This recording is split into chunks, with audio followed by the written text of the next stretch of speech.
Throughout the centuries and history, there are many terrifying execution methods which were used to inflict death upon someone who was condemned. Immurement was one of these methods. This was where someone was walled in alive, and they would be slowly starved to death and would succumb to their fate, knowing that this was coming, which would be psychological torture. Immurement was used to make someone come face to face with their fate, and one method of public humiliation and execution which was used in Asia was known as a Cangue, or in China it was known as a jia.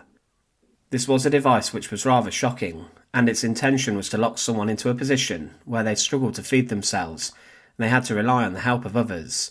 But the true horror with this method was that someone, locked in the Cangue, would have to deal with the knowledge that they would soon be dead, as they would be slowly starved, and many people saw these victims wasting away until they succumbed to their deaths.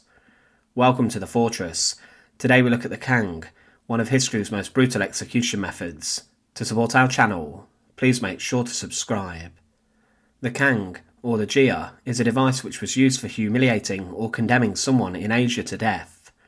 It was used even up until the 20th century, and was seen as a torture method too. The point of this method was to restrict the movement of the victim so they could not feed themselves, and Cangues are wooden structures, almost like a crate or a cage that limited movement. There were different forms of this, and the common ones utilised a large heavy wooden board that had a hole in the middle for someone's neck to be placed.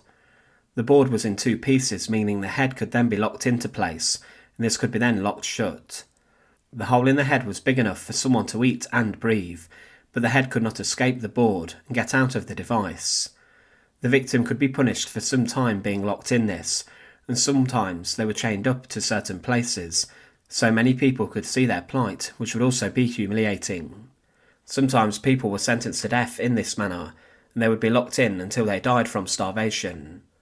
The death sentences usually utilised the manacles and chains often to restrain a prisoner, knowing they had absolutely no chance of surviving or escaping. Specifically, the Great Ming Legal Code of the late 14th century outlined specific regulations for the Cangue, and it was said that it should be made from seasoned wood and weigh around 10 to 15 kilograms, and that heavier boards would be used for more serious crimes. This was usually big enough so that the prisoner could not reach his mouth with his hands to feed himself, and also they could not lie down because of the size of the device.